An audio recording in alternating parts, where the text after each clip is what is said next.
Hello, and welcome to Your Money 2.0. I'm Thomas Fox, Community Outreach Director of Cambridge Credit Counseling. Growing up with my grandparents during the 70s was an eye-opening experience. While other kids received Atari game systems and watched the latest George Carlin special on the newfangled cable TV service, I went without. It wasn't because my grandparents were cheap, but because the new expenses were foreign to them. Playing electronic games as opposed to a rousing round of manhunt with the neighborhood kids seemed awkward. And, as my grandmother put it, who in their right mind would actually pay to watch TV? When we examine the current lifestyle in America, it's difficult to imagine living without everyday goods and services. However, many of these things did not exist a mere 40 years ago. The sheer volume of goods and services vying for our earnings has changed dramatically.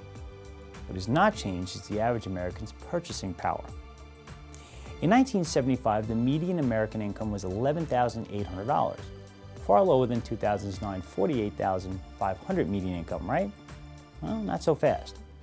When you adjust 1975's median income for inflation, the purchasing power is $42,963 in today's money. Many of us find it hard to make ends meet because of the societal changes we have endured. Let's take a look at some millennial expenses non-existent in the 70s. Cable TV was just starting out in the early 70s, but almost all households have this service today. The average cost per month is approximately $50. And if you want an internet connection, add another $40 or so. Technology is a huge expense as well.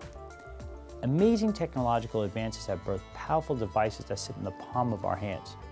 These are both fantastic and costly achievements.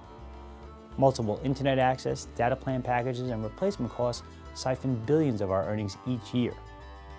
For instance, I mentioned internet access for your home PC, but you also have to pay for access on your phone, your laptop, and maybe even your tablet computer if you own one.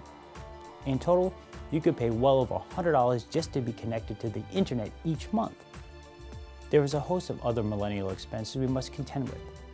The bottled water and specialty coffee industries generate billions of dollars in revenue each year.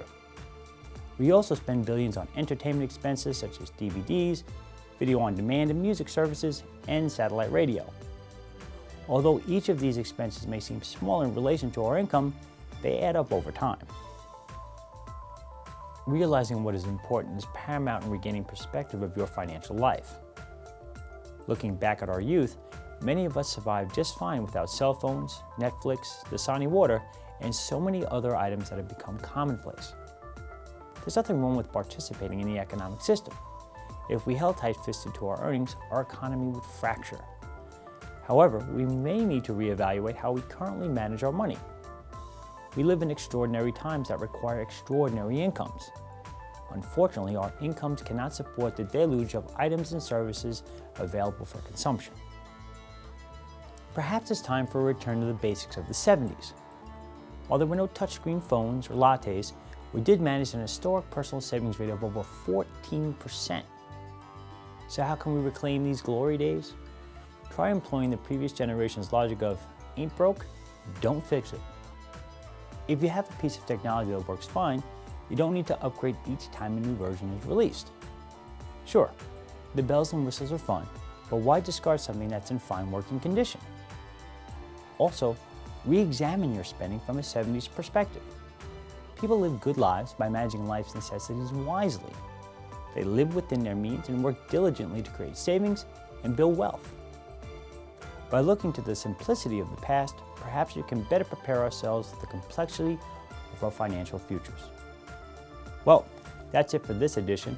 As always, we welcome your feedback and ask for your thoughts and suggestions by emailing us at yourmoney2@cambridgecredit.org.